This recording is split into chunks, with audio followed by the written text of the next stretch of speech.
Bref, avec Gilles, on a lancé le 3e épisode Viens, on parle IA. On a voulu tester un nouveau concept, prendre un film, prendre l'actu et tout mélanger. Ça a donné un truc chelou. On a continué de parler d'iRobot, le film avec Will Smith en mode bad boy du futur. On a parlé du pourquoi du comment de l'intro du T-Rex qui avance, puis se dégonfle. Du génie. On s'est dit, et si c'était comme ça que les dinosaures avaient disparu? On a évoqué la newsletter, abonnez-vous. On a parlé d'anthropomorphisme, de robots, de boules gyroscopiques et même de Midi les Zouzous. On a fait des parallèles avec la Chine, l'esprit de la forêt, la robotique, la foudre et une cinéphile. On s'est demandé si les IA allaient piquer notre taf. Gilles m'a regardé, je l'ai regardé, on s'est regardé, on n'a toujours pas la réponse. Bref, on a parlé IA.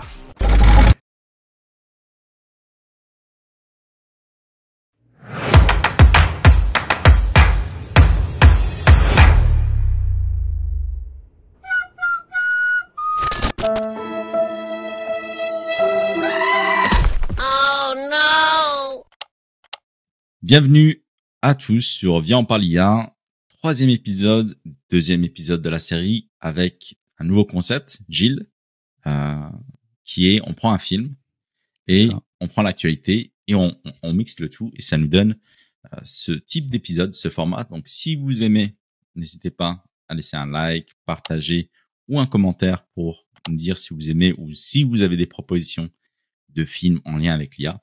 Mais on va continuer, Gilles, avec iRobot.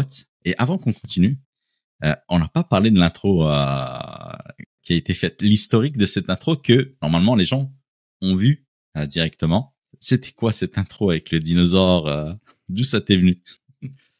D'où ça m'est venu, j'ai voulu tester l'outil Pika Labs qui permet de faire de la génération d'IA.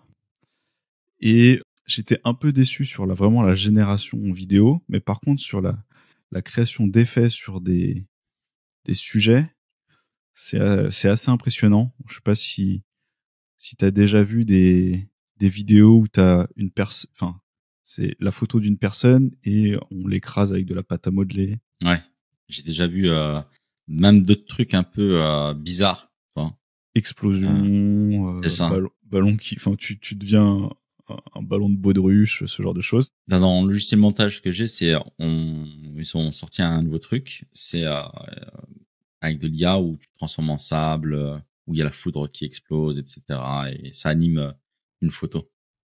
Ben voilà. Mais en fait, j'ai utilisé ça. Je suis parti. Alors, pourquoi un T-Rex, je ne sais pas. Mais j'ai fait un T-Rex qui avance et qui se dégonfle. Et quand je te l'ai envoyé, t'as proposé l'histoire de la secoupe qu'on a tout de suite adoptée. Et c'est peut-être comme ça que les dinosaures ont disparu. Peut-être. Hein, et t'as pas vu l'épisode que j'ai monté, donc celui-là qui est déjà en ligne, mais j'ai fait un mode comme les Simpsons. T'as l'intro qui change avec un autre truc.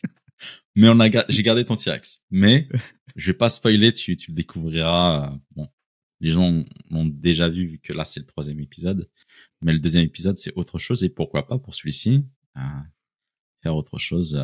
Je te laisse découvrir ça. Ok, on fera peut-être un jingle différent. Peut-être que dans un avenir, on regardera nos propres jingles et on fera des reacts. Waouh. Dis-moi Gilles, est-ce qu'il y a une petite news que tu veux balancer? Oui, on a lancé en parallèle de ce podcast une newsletter. C'est vraiment un complément. Enfin, les deux vont vivre ensemble, ça sera pas du tout les mêmes contenus. L'idée, c'est on s'est rendu compte qu'en discutant, il y avait des choses qui pouvaient vous intéresser, mais qui sont difficilement, qu'on peut difficilement vous donner en vidéo ou en audio. Et donc, le format newsletter papier avec, numérique avec du texte, voire des liens, des vidéos, ça pouvait être sympa. Et donc, on a lancé cette newsletter. On vous mettra le lien en description. Et toutes les semaines, on va partager à la fois soit des discussions qu'on a entre nous, soit des ressources qui peuvent être utiles dans votre utilisation de l'intelligence artificielle. Ok, donc n'hésitez pas. On mettra le lien en description. À vous abonner à suivre ces newsletters où il y aura des pépites qui vont suivre. Donc, j'ai une petite continuité de l'épisode précédent avec iRobot. Exactement. Vraiment, c'était enrichissant. J'espère que vous avez appris des choses. Et comme promis, là, on va parler de l'anthropomorphisme qui, plus en profondeur, même si on l'a abordé dans l'épisode précédent, tu avais parlé de la boule. Effectivement, après coup, j'ai vu la vidéo. C'est marrant. Cette boule qui est stabilisée en mode gyroscopique, ça m'a fait penser à Culbuto dans Oui. Je sais pas si... Oui. Génération Midi les zouzous, les gars. Me jugez pas. J'ai grandi avec. Je sais pas si t'as grandi avec. J'ai grandi avec. Clifford, il y avait quoi? Hamtaro. C'était une époque assez sympa. Mais les moins de 20 ans ne connaissent pas. Peut-être qu'il y a encore, mais on connaît pas. Enfin, on regarde plus. T'imagines, je dis, mais moi, je suis à fond dedans, mais avec tous les midis, j'ai jamais raté un épisode. Là, d'ailleurs, il faut que j'y aille. Non, c'est mon gosse qui regarde. Ouais, du coup, une petite continuité dans l'aspect de l'anthropomorphisme qui était hyper intéressant parce que on est dans le monde de l'IA. Là, il y a, tu vois, on parle de vagues. T'as la vague de l'IA où on est dedans, en plein dedans, et t'as la vague de la robotique qui arrive, mais qui était déjà présente. T'avais parlé du chien robot d'époque qu'on voyait dans les débuts années 2000, qu'on voulait tous avoir, mais ça a bien progressé sur le temps. Boston Dynamics qui a fait des prouesses incroyables avec ces robots. On peut le voir, comme tu as dit, le parcours des chiens robots, etc. Et bon, c'est les Américains qui sont derrière. Après, la robotique, c'est déjà très présent sur la robotique industrielle. Là, on parlait vraiment de robotique domestique. Ouais. Le robot que tu as chez toi, limite qui ressemble à C3PO, enfin, voilà, celui qui t'accompagne, celui qui te permet de discuter, de faire des choses, ta vaisselle. C'est ça, t'as le domestique, l'industriel, t'as le militaire, etc. T'as différentes branches. Et là, on assiste un petit peu à une émergence des robots bipèdes, on va dire, parce qu'en fait, ça nous ressemble. Et en fait, t'as d'autres formes, effectivement, avec le robot donc qui s'appelle Rottenbot RG, qui est chinois, et qui est le robot que tu as vu dans le robot policier, créé par Logan Technology. J'ai fait mes recherches. Donc, qui concerne là le secteur de la sécurité publique, dans ce cas-là. Et tu as d'autres robots, appelés des robots domestiques, qui vont bouleverser, on va le dire, notre société, où déjà dans l'épisode précédent, on voyait dans iRobot le livreur FedEx, les éboueurs, etc., le robot qui fait toute ta vaisselle et qui est sous une forme humanoïde, donc bipède. Et là, on a ce côté anthropomorphique d'un, on va pas dire un être, mais une chose qui pousse à ressembler à l'humain en fait. Depuis tout à l'heure, tu parles d'anthropomorphisme, mais déjà, pour le coup, moi, c'était un terme qui n'était pas clair. Ouais. Donc, je pense que ça peut valoir le coup qu'on l'explicite un peu. Moi, j'étais persuadé que c'était lié à la médecine, que c'était ouais. Bon, je vais pas rentrer dans ce que je pensais parce que du coup, c'est pas du tout ça la définition. Mais dis, toi, regarde, parce que peut-être dans le public, il y a des gens, ils ont une définition, et toi, c'est tellement abstrait. Toi, si je dis quantique, c'est un truc, peut-être ça fera le sujet d'un autre podcast. C'est abstrait, c'est complexe à comprendre, et peut-être pour d'autres personnes, c'est pareil pour l'anthropomorphisme. Toi, tu pensais quoi? C'était quoi pour toi? Alors, pour le coup, j'ai même pas le mot auquel je pensais, mais je pense que j'ai interversé deux définitions. Mais pour moi, c'était le fait que dans la médecine, on va de plus en plus loin et on dépasse les limites du naturel. Donc c'était ça en fait. Et à force de préparer cet épisode, je me suis dit, mais c'est pas du tout ça en fait. Ouais. Et du coup, c'est quoi la définition après vérification de ton côté? Oui, alors l'anthropomorphisme, ça consiste à attribuer des caractéristiques humaines, comme des émotions, des traits de personnalité, à des objets ou des êtres non humains. Donc, petit warning, le sujet de cette vidéo, elle est sur les robots ou les IA. On va pas entrer dans le débat de est-ce que les animaux ont une âme? Oui, ils ont une âme. Non. T'as le gars, il commence à faire un débat. Il n'y a pas de Pas débat. d'âme. J'ai eu le débat avec ma belle-mère qui m'a dit que non, dans la Bible. C'était Ça les dépend, animaux. en fait, ça Pas dépend d'âme. des croyances de chacun, en fait. Chacun a une vision de ce qu'est l'âme, la définition de l'âme. Exactement. Même dans les pays asiatiques, je crois que les objets ont une âme ou un truc comme ça. Oui. Même un objet, on parle même pas d'animaux. Donc, ça dépend du point de vue de chacun, je pense. Donc, c'était avec qui t'as débattu? Ma belle-mère. Ah bah d'ailleurs, comme tu parlais de asiatique, moi du côté de ma mère, alors je sais pas si c'est objet, mais je sais que les arbres, ils ont ils ont un esprit. Donc c'est à peu près ce concept-là, un esprit qui est fort. Enfin voilà. L'esprit Donc, de la forêt. Alors la forêt, je sais pas, mais en tout cas de l'arbre. Ok. Donc, c'est intéressant. Tu vois, c'est les différences qu'il y a dans le monde qui est propre à chacun. Chacun a une définition de l'âme qui est assez complexe. Et c'est intéressant de transposer ça avec les robots parce que il y a, tu vois, un leurre de comment ça va se passer ou, tu vois, on rentre pas dans le débat de l'âme, mais on peut imaginer comme c'est visuellement un humain. Et d'ailleurs, il y a Clone Alpha dans mes souvenirs. Je vais mettre la photo où vraiment ils reprennent le corps humain. Où c'est, tu vois, c'est impressionnant et Ok. ça crée un leurre. Et en fait, est-ce que c'est une tromperie vis-à-vis de l'être humain?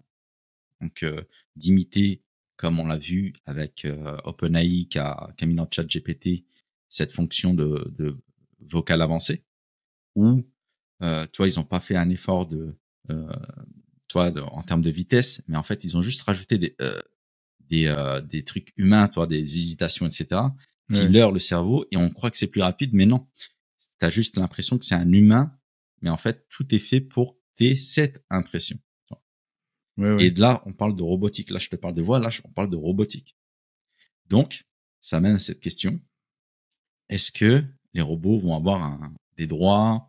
Est-ce que on voit les Chinois quand ils tapent leur robot pour tester le fait qu'il soit stable? Tu vois, en mode ça se fait pas. Tu vois, ça touche un petit peu cette empathie. Tu dis mais abuse pas frère, respecte-le. Il lui met des coups de sabbat. T'as jamais frappé ta chaîne IFI? Non, mais je respecte ma chaîne EFI. Mais tu vois, ça développe même moi, hein, je vois ça, je dis ça se fait pas. Tu vois. Alors que c'est un robot. Tu vois ce que je veux dire? Donc ça mène à des questions. C'est vrai. Si on reprend dans le film, pour faire le lien quand même avec Ouais, bah oui. le concept du c'est le but du podcast, ouais. On a Sony, donc qui est un robot humanoïde, et il y a une chercheuse. Son rôle, c'est de faire en sorte d'être au plus proche des émotions humaines. Je crois dans mes souvenirs. Ah oui, elle est dans les. Enfin, ouais. Elle a du coup des compétences robotiques, mais oui, psychologue. Et son but, c'est de faire en sorte que les robots paraissent de plus en plus humains pour justement qu'il y ait une adoption qui soit beaucoup plus grande. Ouais. Et tu parles bien de Sony, tu vois. C'est le comportement humain et c'est un des sujets du film, tu vois. Ça pose la question, est-ce que il y a la reconnaissance de l'âme parce que inconsciemment on a accordé une espèce d'humanité à travers, toi, le visage de Sony qui a été fait.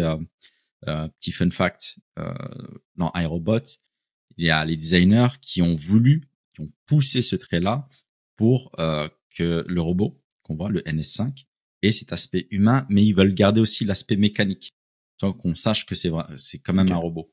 Mais ils ont fait exprès de pousser l'expression du visage, et on peut aujourd'hui, je vais faire encore le parallèle avec l'actualité, on a Ameca, Ameka, je sais pas si tu as vu, tu vois, elle a un visage gris, elle est hyper expressive. Ça a été développé par une boîte anglaise dans mes souvenirs, qui est Engineered Arts. En 2021, on l'a vu émerger. Tu vois, avant, on a vu Sophia, qui était connue parce qu'elle faisait flipper. Elle avait des expressions un peu... juste la peau. Ouais, la peau. Et elle faisait des trucs... ça me rappelait les...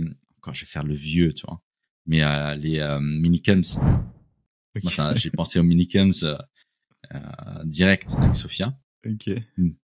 Mais ils ont apporté cet aspect humain qui trompe encore une fois, avec des expressions très poussées avec Ameka cette fois-ci, où elle va être très expressive. Et en plus, il l'avait couplé avec, dans mes souvenirs, avec GPT-3, où on lui posait une question, elle générait, donc il y avait l'IA générative qui envoyait de l'information cohérente par rapport à la question qu'on lui avait passée en entrée, tu vois. Et en sortie, elle sortait quelque chose de, tu vois, c'était bizarre à assister. Tu dis, mais c'est pas un être humain, c'est un robot. Tu vois le truc? Ouais, mais tu vois, ça me fait penser à Alexa, Siri, Alexa. Ouais. Exactement. Bah, on peut se dire que le premier but de ces assistants vocaux, c'est de donner une information, mais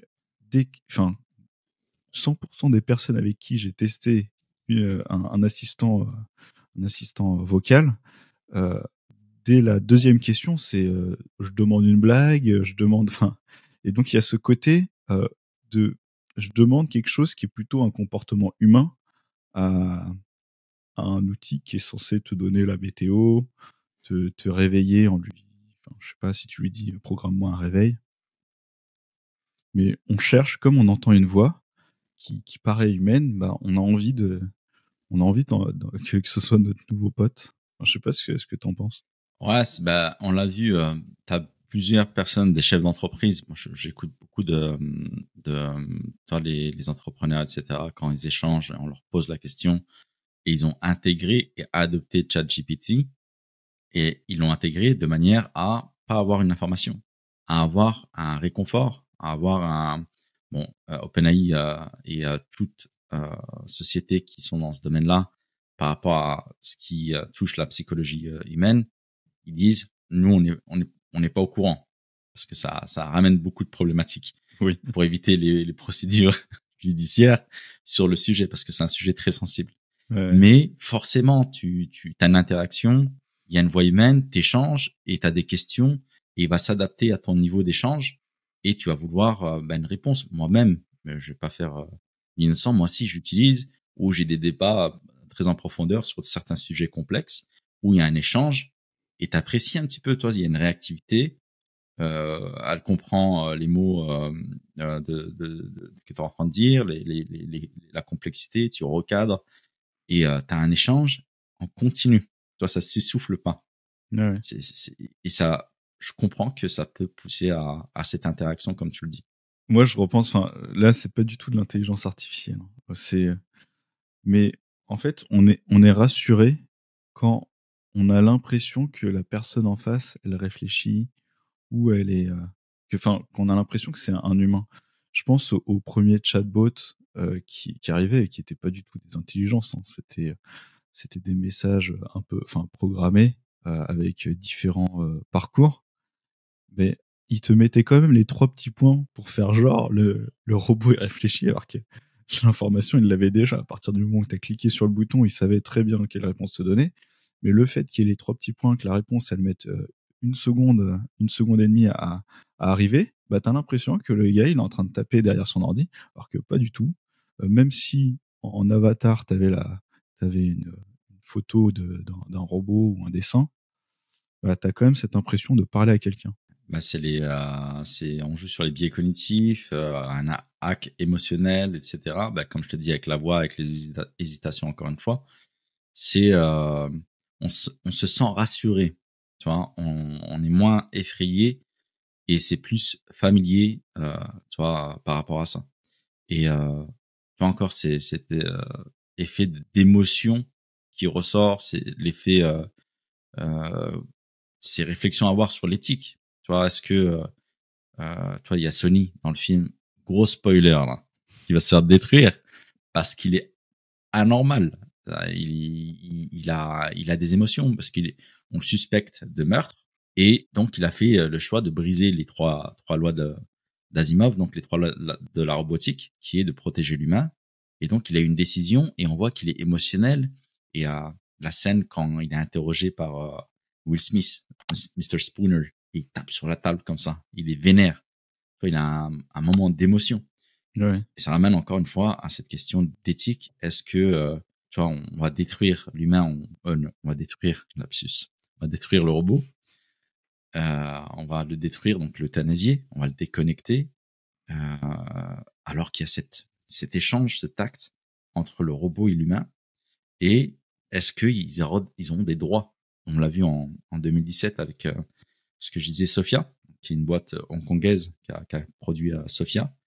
T'as les Saoudiens qui ont donné la citoyenneté. Bon, c'était pour le buzz. Ouais, En mode, ils ont donné la citoyenneté à Sophia. Là, c'était clairement de la publicité. Hein. Mais ça a bien marché parce que tu vois, c'était en 2017, en 2024, on en parle toujours. Après, là, on parle d'émotions. Enfin, dans notre monde actuel, les émotions, elles sont simulées. C'est quand on parle de enfin, on a parlé de voix, mais je pense à Eleven Labs qui permet de synthétiser des voix. Il prend pas l'initiative de te mettre un sentiment si tu lui as pas demandé. Eleven Labs, pour information, t'as la température. C'est ça. C'est aléatoire. Donc, tu laisses faire la magie du truc pour voir ce que ça va te donner. Donc, il peut partir en euphorie totale, comme il peut... c'est du code. Ouais, mais on n'est pas encore sur... Tu parles à ChatGPT et derrière, il se rend compte que le ton, il monte et lui, il va monter aussi. Et on est sur une discussion un peu houleuse parce qu'il a ressenti que nous... Enfin, il s'est adapté à notre style de communication. C'est-à-dire que t'as genre ChatGPT, tu discutes. Ouais, ChatGPT, ça fait 3 jours, il me parle pas. Je lui envoie des prompts. Il me dit non, absent, je suis sur messagerie. Désolé. T'imagines la cata quand même, toi. Bah ouais, non mais ça, avec là on parle de ChatGPT, donc sur le portable, sur l'ordi, enfin, peu importe, mais le jour où t'as un robot, perso, enfin, on peut s'attendre à ce qu'il y ait ce genre de choses, peut-être pas tout de suite, mais à un certain moment, où t'aies l'impression que, enfin, alors bon, je vais partir sur un truc un peu chelou, mais j'ai vu des IA de compagnons chat. Alors je pense que c'est plutôt pour tout ce qui est, enfin, personnes qui veulent converser, comment le dire? Ce moment sera coupé au montage, Gilles. Sache-le. J'ai mis des limites. Attention à ce que tu dis. Mais vas-y. En gros, au paramétrage de ton IA, tu peux choisir la personnalité de ton interlocuteur, qui est en général une interlocutrice. Et donc, tu choisis une personnalité, et donc, a priori, quand tu discutes avec cette IA, il y a une personnalité qui va ressortir au fil des échanges. Ouais, il y a un fine tuning qui se fait. C'est comme tu lui dis à force, tu dis, à la fin du message, à chaque fois, tu dis, ben, c'est vrai mon pote. Toi, tu dis dire mon pote. Et au fil des discussions, comme c'est fine tuné, c'est-à-dire il y a cette parenthèse de l'apprentissage qui va comprendre ce que tu dis avec de la mémoire. Et au fil des discussions, il y a cette fameuse personnalité qui a émergé selon ton style et de voix, etc. Bon, je pense pas qu'il y ait la voix, c'est plus au texte, mais Oui, on pourrait, voilà, demain, imaginer qu'il y a l'intonation, tu vas mal aujourd'hui. Et je pense que ça existe. À partir de la voix, on peut détecter des maladies. Ok. Ah oui, si, j'ai entendu ça. Je l'ai vu, ouais. Non, non, ça m'avait choqué. Apparemment, tu parles au téléphone, et en plus même au téléphone où il y a des fréquences qui sont cutées naturellement par le micro du téléphone. Et ben ça fonctionne a priori très bien. Donc, imagine, tu couples ça avec la caméra, le visuel. Je pense au niveau du recrutement, ils sont en train de le faire, ou il y a des choses qui sont sorties dans certaines startups où ils vont voir le taux de stress de la personne, son regard, où elle regarde quand elle réfléchit, etc. Qui vont coupler ça avec la voix, avec les mots qui vont sortir, etc. Et toute cette donnée va être mélangée pour donner quelque chose. Et Ouais. si on reprend ce que tu as dit vis-à-vis du robot, il va comprendre l'émotion qu'on aura catégorisée au préalable. Donc aujourd'hui, l'IA ne comprend pas l'émotion humaine, cette profondeur dans certaines choses qui est très complexe, mais qui nous paraît naturelle à nous. Quand on échange, on voit quelqu'un de triste, etc., etc. Ben, ça va être catégorisé pour avoir en sortie d'un robot. Donc, ce qui va répondre, un réconfort ou une personnalité, etc., etc. Mais avec la vision artificielle, ils savent, enfin, on parle pas de comprendre, mais le, les IA savent détecter les émotions, hein. Enfin, je sais pas si tu as déjà vu des vidéos, c'est toujours en Chine, hein, mais vidéos en Chine moi j'avais vu, c'était une classe et une caméra, donc qui sur chaque enfant notait en temps réel l'émotion de de l'enfant au fur et à mesure. Enfin, et donc ça pouvait passer de l'ennui à intéressé. Et franchement, c'est super bah, intéressant, mais ça peut faire flipper parce que tu dis, ok, une simple caméra, maintenant pluguée sur ce type de logiciel, ça va un peu loin. Et toi, t'en penses quoi du fait que, toi, tu parlais de la Chine, c'est assez spécial, que c'est un pays où c'est un régime assez totalitaire, toi, strict, Oui, qui veut contrôler. On en parlait dans l'épisode précédent. Toi, on dit ouais, ils sont capables de tout, mais non, ils sont très rigides sur ce qui se passe envers ses citoyens pour pas qu'il y ait pour essayer de cadrer tout ça, pour garder le pouvoir en place, etc. Ça, c'est une réalité. oui, oui. Et ils veulent faire cette surveillance de masse. La problématique, c'est que, on l'a vu avec TikTok, une application qui va aller au-delà de leurs frontières. Donc, qui va aller chez nous, Oui. qui va être adopté. TikTok, c'est à 100% adopté par la jeunesse. Toi, ça amène des problématiques si il y a les caméras effectivement avec nos téléphones. Comment ça va se passer en fait? Toi, c'est encore une fois, ça fait flipper comme tu dis. Ça fait flipper. Est-ce que nous en Europe, on est très en retard? On n'a pas des boîtes françaises successful à l'international, très peu du moins, mais pas autant que les Américains, pas autant que la Chine. Est-ce que cette régulation elle est importante? À quel le curseur, comme tu disais, où il faut le placer? Si on a ce type vis-à-vis de l'émotion qui est de la donnée au final, Ouais. si quelqu'un va mal, on le voit au visage via son téléphone quand on ouvre une application. Comment c'est exploité? Est-ce que ça doit être régulé? Est-ce qu'on doit l'autoriser? Toi, c'est tellement complexe. Ouais. Mais sans aller aussi loin et rester en France, et qu'on reprend l'exemple que tu as donné tout à l'heure sur l'analyse vocale pour détecter des maladies. Donc, imaginons que tu aies ça et que ce soit plugué à ta mutuelle ou ta banque. Enfin, parce que C'est le gros dilemme, hein. bah ouais, c'est des choses qui peuvent arriver et se dire bon bah voilà, finalement la banque en sécurité, elle va me demander alors, je sais pas, parler et finalement elle se rend compte que je suis potentiel à la maladie ou j'en ai et je le savais même pas et finalement elle va pas me donner mon emprunt bancaire. Et pareil, les mutuelles qui vont se dire bon bah lui il est plus à risque donc on va lui mettre un forfait qui est plus élevé.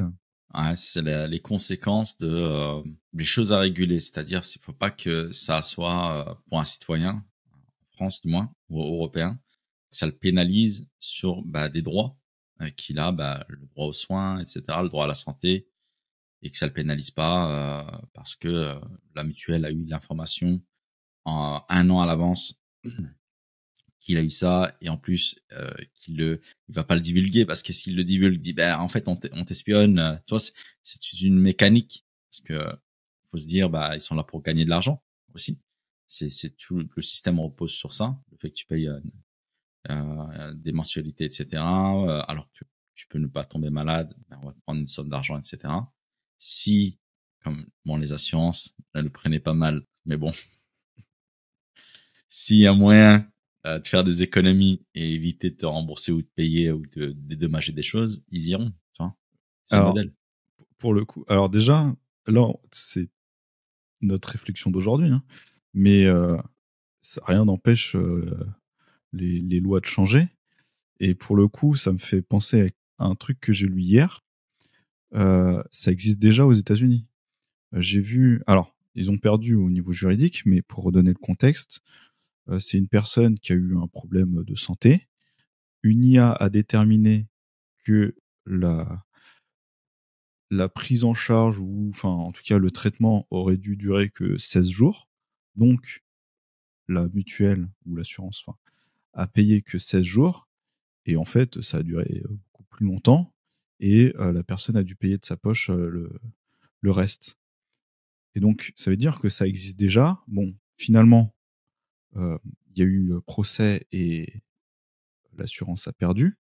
Mais c'est un cas, on ne sait pas ce qui a été fait à grande échelle. Et, c'est pas parce qu'ils ont perdu là qu'ils perdront pas, enfin, que ça passera pas sur les mois à venir ou les années à venir. Ouais. Ah non, je te suis. Je te suis. C'est une question complexe. Donc, ceux qui sont en haut, on vous laisse nous donner des solutions, mais il faut collaborer aussi avec des têtes qui sont en France, ou des ingénieurs qui sont dans tout ça, etc. Je pense que, tu vois, comparé aux États-Unis, encore une fois, ils sont vraiment dans l'innovation. Et je pense que nous, en France, moi, du moins, je me forme sur le côté légal, etc. RGPD, très en profondeur, très détaillé sur le sujet. Et en fait, moi, je suis obligé de le savoir, tout ce qui se passe. Et je me dis, en fait, c'est une force, parce que moi, je suis obligé de l'appliquer et je connais les règles du jeu. Alors que les Américains, quand ils viennent en Europe, c'est compliqué. On a pu le voir avec Sora, qui est pas encore disponible en Europe. Il faut passer par un VPN, mais si tu utilises un VPN, ils peuvent te striker, etc. Par rapport à quoi? Juste la réglementation. Et nous, on a une chance en France. Ouais, dis-moi. Parce que tu as dit Sora, mais est-ce que c'est clair pour tout le monde? Sora, c'est quoi? Sora, c'est une boisson énergisante. Ah, celle-là, ok. Non, Sora, c'est de la génération de vidéos. Donc, on a pu voir cette femme qui marche dans les rues de Tokyo de manière très réaliste. Le gars avec son bonnet rouge dans l'Antarctique ou je ne sais où. C'est cette génération de vidéos avec du texte. On arrive à faire une vidéo très réaliste de quelque chose qui n'a jamais existé et qui est représenté par un simple prompt. Enfin, C'est ça, et c'est OpenAI qui est derrière. Ouais. Et je disais, donc par rapport à ça, nous, en tant que Français, on a une carte à jouer en fait. Et c'est là où je me dis, c'est un peu triste qu'on n'a pas de start-up toi qui arrive à percer dans ce truc-là en fait.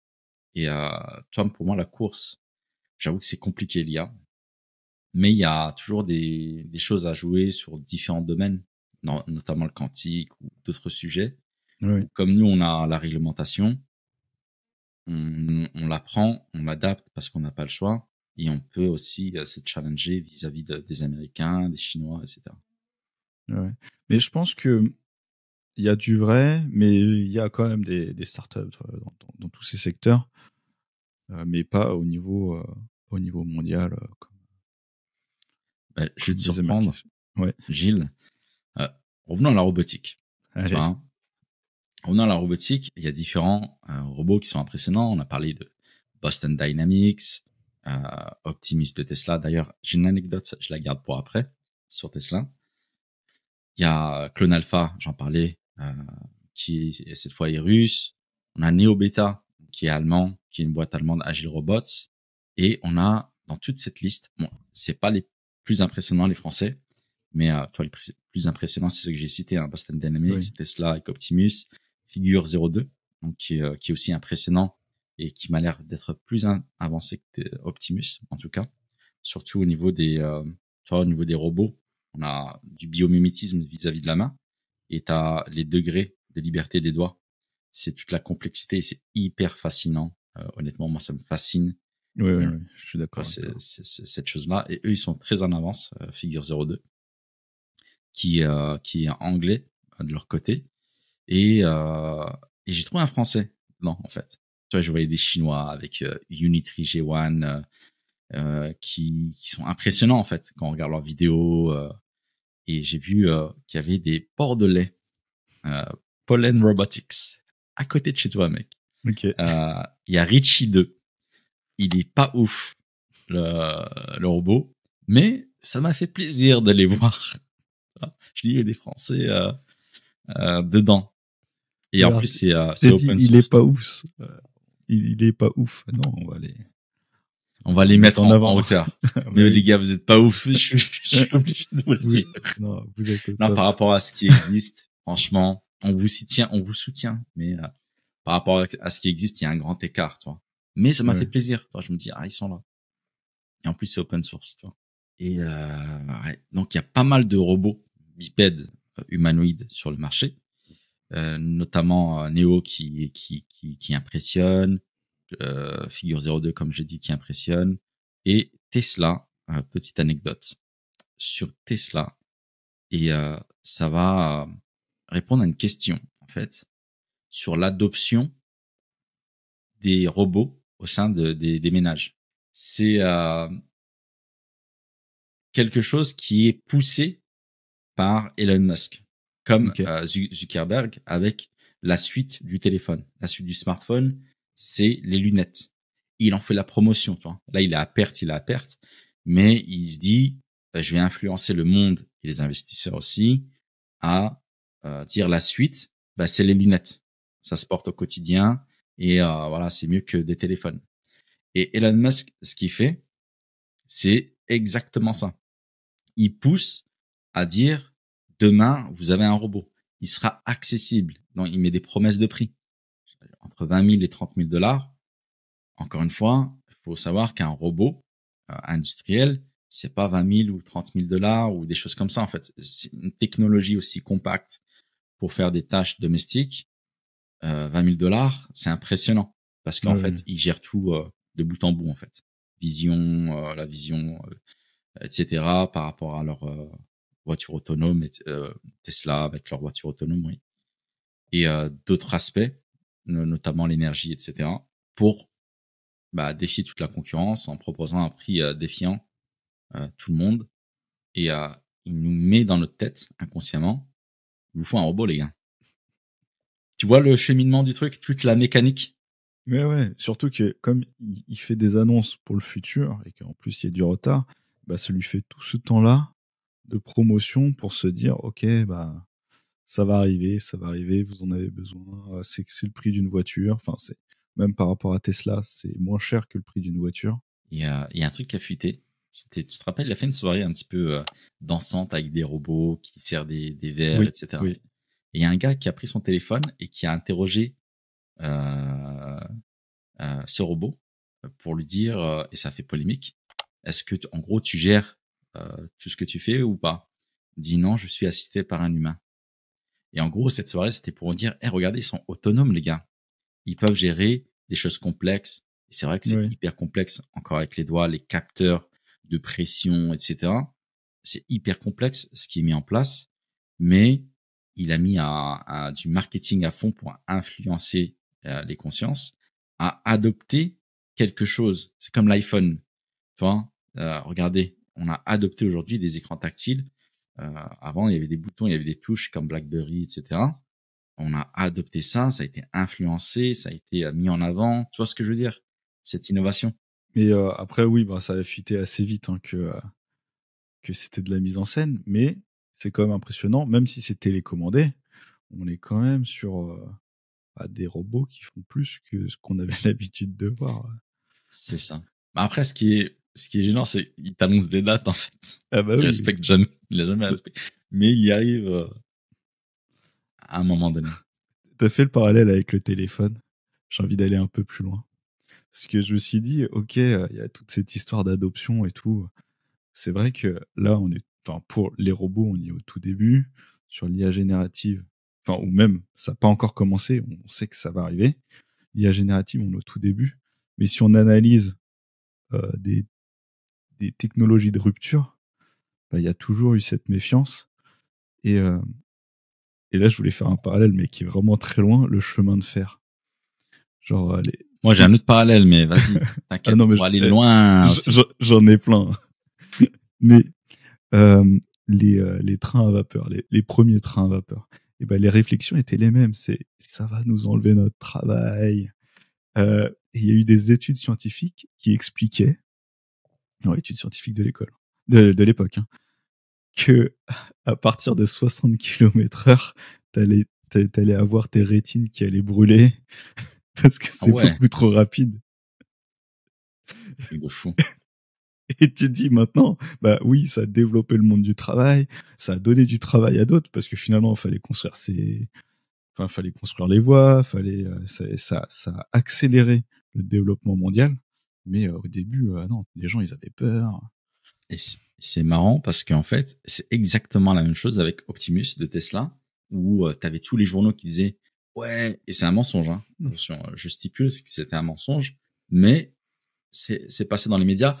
Comme quoi, ceci n'est pas un message pour dire aux gens, quand vous lisez ou vous regardez la télé, s'il vous plaît, informez-vous avec différentes informations. Enfin bref, c'était le moment tips dans cette émission.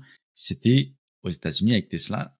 Ils ont dit dans tous les journaux, hein, ouais, il y a un robot qui a décidé de bloquer un ingénieur, etc. Tu vois, en gros, il a agressé un ingénieur, il l'a bloqué, etc. Et c'était un truc complètement faux. Tu vois. Mais ils ont créé cette peur inconsciente dans l'inconscience collective de ils sont dangereux, Terminator, ils ont raison, etc. Et ça, c'est en fait une boucle. Et tu l'as dit avec les chemins de fer, et je vais encore appuyer avec les câbles électriques, mec, où tu voyais des images de fou de l'époque, début 1900, où tu voyais un gars pendu par des câbles électriques. Et aujourd'hui, j'en discutais avec un ami encore hier, on peut pas s'en passer de l'électricité. Tu vois ce que je veux dire? Ça fait partie de nos vies. Là, actuellement, on ne tourne pas à l'eau. Je viens de te dire. Il y a des câbles, il y a ces manches à de l'électricité, il y a des batteries, etc. Et en fait, ce qui est marrant, c'est un cycle impressionnant de l'être humain. Est-ce que les médias en leur part, c'est une des causes?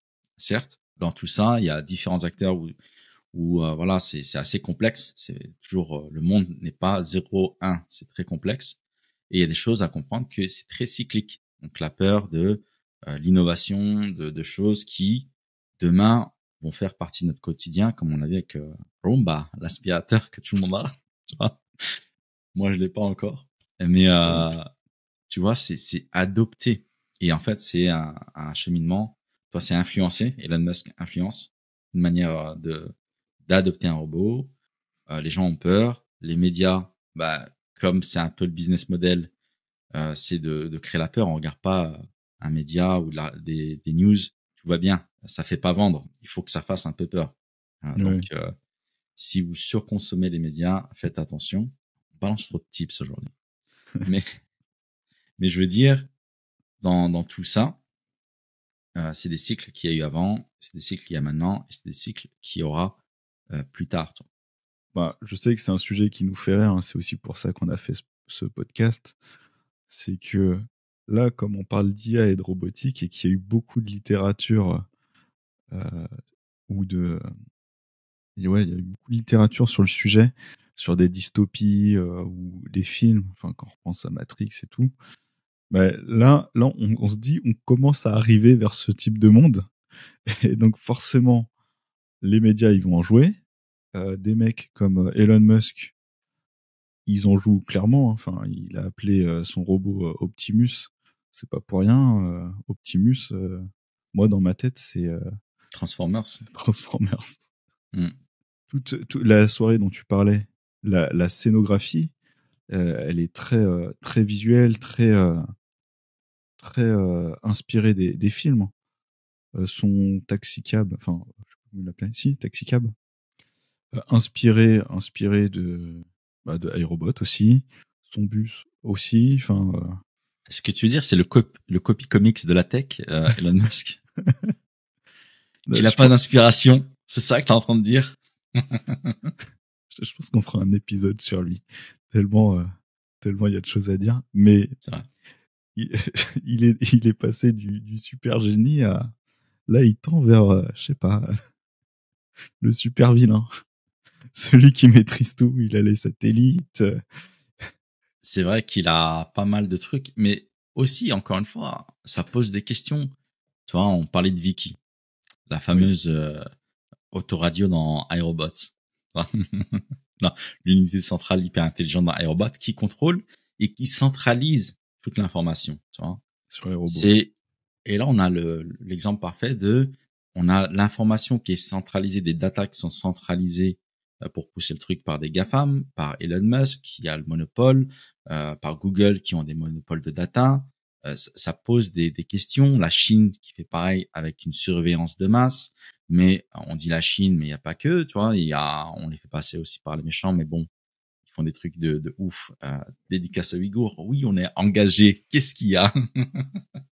Mais ce que je veux dire, c'est que ça pousse à des questions sur ce qui se passe aussi. C'est vrai que c'est une menace aussi. Il faut rester aussi vigilant.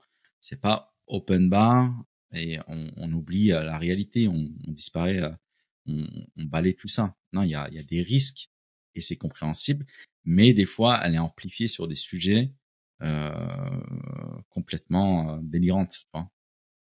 Mais c'est un risque réel. Ça, il faut pas l'oublier non plus, tu vois. On peut manipuler les données, on peut surveiller. Est-ce qu'il y a des efforts qui sont faits ailleurs sur la décentralisation? On entend beaucoup parler de blockchain, d'IA open source, les Bordelais qui ont fait quelque chose d'open source. Comment est-ce qu'il y a d'autres solutions que monopoliser tout ça pour qu'il n'y ait pas de dérive sur nos données personnelles, tu vois, c'est une question qu'il faut garder en tête. Pour revenir sur Vicky et ce que tu viens de dire, bah, on pourrait aussi se dire que la solution, c'est justement d'avoir une IA centralisée. Parce que je vois le scénar. La solution, c'est de créer une IA pour combattre une IA, et ainsi, il y aura une guerre des IA et les êtres humains. C'est ça, faut juste être Ils propriétaire de l'IA. C'est ça. Non, mais alors pour le coup, j'ai préparé quelques idées d'IA centralisée. Et si ça te va, on va réagir en direct, voir si Vas-y. Si ça résout les problèmes ou pas, ou si c'est trop utopique. On fera ça. On a 50 minutes de l'émission. N'hésitez pas à liker, vous abonner. Je la cale parce qu'il faut la caler des fois. À partager et à faire des retours en commentaire. On s'améliore comme ça. Donc, c'est parti. C'est un jeu, du coup, que tu nous fais là. C'est un jeu. Et c'est même, ça permet de donner des idées de ce qui pourrait arriver, hein, finalement. Ok. Et là, je suis allé loin. Je me suis dit, on réfléchit niveau mondial. On oublie les frontières. Je sais pas si on sauve la planète, mais voilà. C'est vraiment mondial, planétaire. Allez, let's go. Je sais pas où tu vas, mais allons-y. L'allocation médicale. Alors, en se basant sur la gravité des pathologies et la disponibilité des infrastructures, une IA déterminerait quels patients doivent être pris en charge en priorité. Donc, je dois faire estimer un choix, une décision de qu'est-ce que l'IA devrait choisir entre une personne âgée atteinte de quelque chose ou un bébé, c'est ça? Toi, tu fais aucun choix. Tu donnes toutes les informations à une IA et c'est elle qui fait ces choix-là. En disant qu'on lui a laissé la décision. Donc, le plus gros dilemme au bien monde. Sûr. Ah oui, la décision, elle est au niveau de l'IA. En oubliant cette question, on a dit, bon, on laisse la décision à l'IA. Chose qui ne doit pas se produire, à mon avis. Mais on ne sait pas. Enfin, si on considère que une vie humaine. Enfin, parce que là, ce qui est difficile dans la décision, c'est d'avoir tous les éléments pour faire le choix. On se base sur, aujourd'hui, c'est des décisions faites par un humain qui a des émotions, qui a un passif, qui a peut-être passé une mauvaise journée, et donc ça peut avoir un impact sur sa prise de décision. Ou au contraire, une très bonne journée, il va être un peu plus dans le don. Là, on va être sur des critères beaucoup plus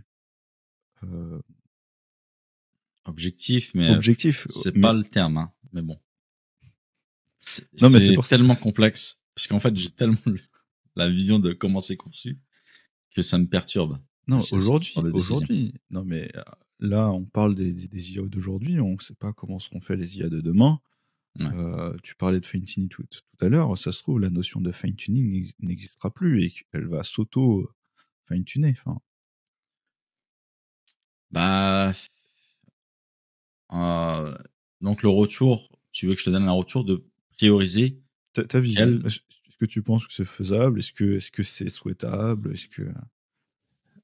Pour moi, c'est très compliqué en fait. C'est une question encore, c'est dépendant par rapport à la France comment on réfléchit. Aux États-Unis, ça va être pas l'humain, ça va être t'as l'oseille, ça va être le critère number one dans la décision. Toi, c'est en France, ça va être une question de est-ce que tu as les droits ou pas et est-ce que tu as une bonne couverture, est-ce qu'on limite les trucs, bah, ramène-nous l'argent. Enfin, c'est très complexe le médical en termes de prioriser des choses. Moi, je suis pour qu'on sauve tout le monde, qu'il n'y ait pas de choix à faire, si tu veux mon avis personnel. Oui. Mais faut se mettre à la place d'une structure, dans ce cas-là, médicale, dans comment ils sélectionnent déjà leurs patients. Bah, ça va être en termes de place, de disponibilité, en termes de couverture si tu as besoin de soins dentaires. En titre d'exemple, est-ce que tu as le budget? Parce qu'il n'y aura pas de prise en charge de ta mutuelle. Donc, il va prendre plusieurs paramètres. Et là encore, ce n'est pas mon avis, hein, c'est par rapport à ce qui existe aujourd'hui, à des choses qu'on fait face. Il y aura plein de facteurs qui vont rentrer en compte. Ouais. Donc, chez nous, typiquement en France, est-ce que tu as un numéro de sécu? Est-ce que tu es français? Est-ce que il y a t'as une mutuelle? Quel type de couverture tu as, etc. Tu vois, il y a plein de facteurs qui vont entrer en compte dans le choix, si c'est une clinique privée, etc. Donc oui, tu mets tous ces paramètres selon les critères de l'organisme en question, donc pas de moi, que ça soit bien clair. Et ils vont faire leur choix comme ils font d'habitude. Sauf si lui, il connaît un tel, il fait leur entrée, tu vois, piston, relation humaine, tu vois. De toute façon, il n'y a pas de bonne ou mauvaise réponse. Hein. C'était vraiment ouvrir la discussion. Ah, je pensais que tu essayais de me piéger depuis tout à l'heure. Et qu'il y avait un cadeau à la fin. Ah, il a dit ça. Dommage, t'as perdu 1000 euros. Et toi, tu ferais quoi, du coup, comment tu verrais la chose? Mais je t'ai trop influencé, peut-être. Je sais pas. Non, bah, du coup, en plus, je les ai notés. J'ai même pas réfléchi sur les sujets, pour te dire. Mais pendant que tu parlais, j'ai imaginé, tu sais, les villes du futur. Alors, je pensais à The Line, où, en gros, ils vont construire enfin, je sais pas si c'est toujours le projet, mais c'était de construire une ville dans le désert sous la forme de tronçons d'1 kilomètre. Et, a priori, chaque nouvelle ville, enfin, nouveau tronçon, il contient tout ce qu'on a besoin. C'est pas comme la construction des villes actuelles qui se sont faites sur un village qui a grandi et ils ont ajouté des logements, ensuite ils ont ajouté une école, tout ça. Là, c'est vraiment chaque tronçon, il est imaginé dès la construction de la ville. Et dans ce type de vie, c'est possible qu'on pourrait imaginer, enfin, je trouve que l'humain, il est un peu moins au cœur de la réflexion. Enfin, c'est plus l'ensemble qui compte. Et enfin, il y a The Line, mais il y avait d'autres sujets qui avaient été imaginés, genre des tours qui s'étendaient sur 1 kilomètre de large. Pareil, c'est des villes. Enfin, Le concept même des maisons n'existe plus là-dedans. Et du coup, comment ça prioriserait, selon toi, le choix? Ah bah tout ce que tu as dit. Tout ce que tu as dit, ça peut Ah, tout rentrer comme en moi. compte. Ok. Non. Facilité, la facilité. Ah, il a pas de personnalité. Ben non. Non, je plaisante. Mais ouais, tu vois, c'est vrai, comme on le dit, c'est ça. Et on peut pousser la réflexion. Hein. Moi, depuis tout à l'heure, ça pop dans ma tête. T'as lancé une machine à gaz dans ma tête en termes de solutioning. Mais ouais, Du coup, deuxième sujet ok. qui, dans le même délire, distribution des ressources. Son rôle consiste à analyser l'offre et la demande à l'échelle planétaire pour répartir de façon équitable la nourriture et l'énergie. Mais dans quel monde vis-tu, Gilles? On Mais est non. dans un monde capitaliste. Ah bah, autant se faire plaisir. Il y a pas de générosité qui existe dans ce monde-là. C'est marche ou crève. C'est la phrase. Et ça sera implémenté dans les IA. C'est aussi simple que ça. Qui t'a parlé du futur, autant imaginer des choses intéressantes. Mais ça, c'est l'utopie. C'est que tu te dis, ceux qui ont le monopole, les États qui contrôlent ou des entreprises privées, ils ont implémenté des solutions dans leurs IA pour dire, bah les gars, viens, on s'unit dans le monde et on est tout beau, tout rose. Et l'Afrique, on dit il faut la sauver, etc. Et bon, ça me touche comme sujet, mais c'est un truc que j'ai du mal à concevoir dans le futur, tu vois. Et moi, j'espère avoir tort en tout cas, mais c'est un truc où comment la société dans la réalité, tu vois, dans la vie réelle, pas dans la vie de Midi les Zouzous, tu vois, dans la vie de la réalité, c'est si on met en place euh, une IA ou pas une IA, une solution plutôt, parce que ça veut tout et rien dire, des solutions assez liées à la robotique, la logistique, etc., avec la répartition des ressources, si tu l'entends dans le sens monnaie financière et alimentaire, etc., c'est dans ce sens-là. Ouais, c'était alimentaire et énergie. Alimentaire, énergie. Pour moi, faut pas être gourmand. Pour moi, c'est de l'éducation, tu vois. Ça joue dans l'éducation de comment on consomme, comment on produit, parce que le consommateur, est-ce que le robot, on implémente des robots qui va te proposer des plats qui vont être bien au niveau de la planète, qui vont être bien au niveau de la répartition, de l'export-import, qui va avoir toutes ces données complexes. Vraiment, c'est assez complexe et qui a une vision monétaire, donc, qui va être centralisée au final autour de un et même robot. Il y aura un accord planétaire parce que voilà, Ouais. on est exportateur, il y en a ils sont importateurs, le blé il provient d'un autre pays, les fruits, etc. Est-ce qu'on va en Afrique proposer et distribuer, ou est-ce que en fait il faut créer une économie locale, pousser à ça pour pas qu'il soit trop assisté et plus avoir un accompagnement, une réflexion dans tout ça. Toi, c'est des questions complexes que tu me dis, toi. Bah Et ouais. moi, honnêtement, j'ai du mal à l'imaginer, ce futur de partage de ressources. On se dit, c'est des questions complexes, donc c'est pour ça que je parlais de dire, hein, c'est de se dire, comme c'est quelque chose qui nous dépasse et qui, a priori, au niveau mondial, ils n'arrivent pas à le faire au niveau politique, parce que chaque pays pense à soi, bah, c'est de déléguer ça à une IA. Mais je suis d'accord, il faut le vouloir, il faut se dire, ok, on prend ce risque, on accepte que c'est une IA qui porte cette responsabilité. Donc, il faut un accord d'État. Un accord d'État. J'ai jamais dit que c'était facile, hein, mais ça donne des idées de ce qui pourrait arriver. Ouais. Ou on peut imaginer ce type d'IA au niveau d'un village. Enfin, tu peux commencer petit. T'es pas obligé de. Pour moi, tu vois, le partage de ressources, ça serait une IA d'éducation, honnêtement. L'éducation, le savoir, c'est quelque chose qui, tu vois, la différence entre, si tu veux, tu parles de la problématique de la faim dans le monde, etc., qui peut être résolue, on va dire, financièrement. Ouais. Mais très complexe, tu vois, en tant qu'être humain. C'est de se dire, c'est quoi la solution? Pour moi, la solution, je le vois dans ce monde utopique par le savoir. Si moi, je suis un fervent défenseur de si tu veux aider quelqu'un, apprends-lui à pêcher plutôt que lui donner un poisson. Enfin, c'est moi, mon grand-père l'a appliqué, paix à son âme, dans son village, etc. Au lieu de donner de l'argent à quelqu'un, bah, il dit tiens une pioche, tu pioches la terre, tu travailles la terre et tu as un salaire. Enfin, c'est pas tu viens, tu mendies à ma porte.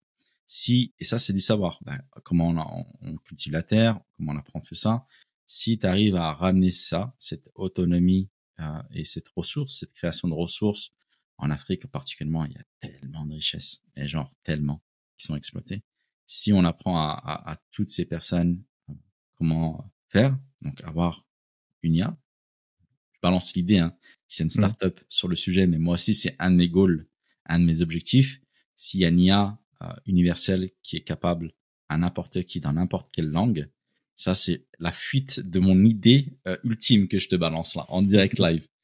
C'est de se dire, à partir de là, n'importe qui dans le monde peut avoir la connaissance parce qu'il a le temps, il a une raison et il va grandir au niveau cérébral, il va avoir une personne en face de lui, une personne entre guillemets, hein, une intelligence qui aura la pédagogie, la langue, la manière d'apprendre, etc. pour créer ses ressources et éduquer les gens à avoir cette philosophie de partage, de richesse, mais aussi de création. Et toi, c'est très complexe. Si tu assistes trop, il n'y a pas de développement. Toi, c'est des scénarios très complexes.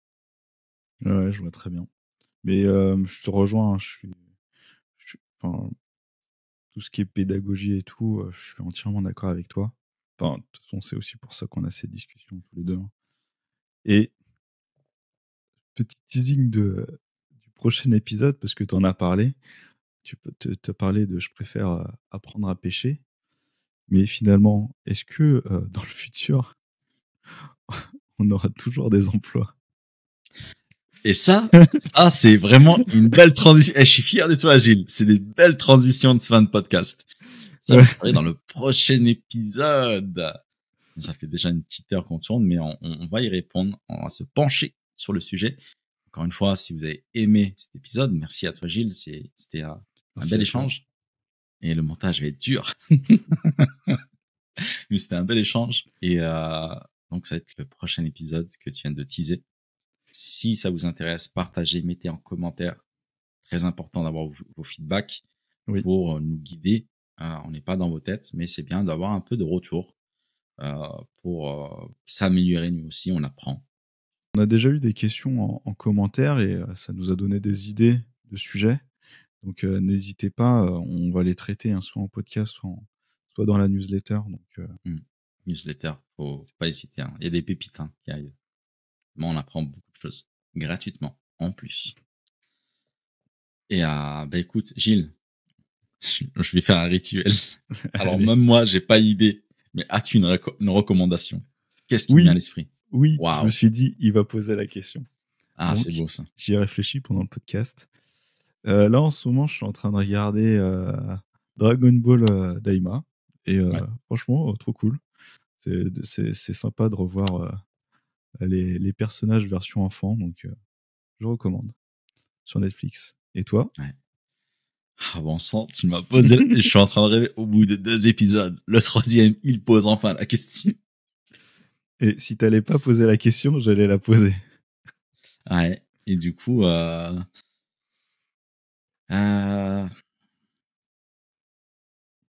mais c'est vrai que j'ai pas réfléchi, mais je dirais encore le stand-up, c'est un truc que je kiffe, le monde de l'humour.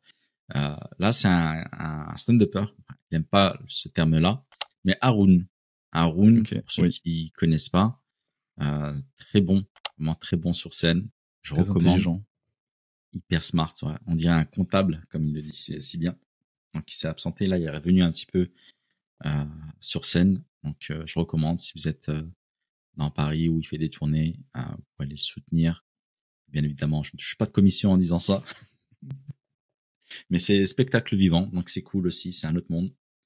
Et il y a des vidéos YouTube, il y a ces spectacles en ligne, etc. N'hésitez pas. Gilles? C'était Parfait. un plaisir. On se dit au prochain podcast.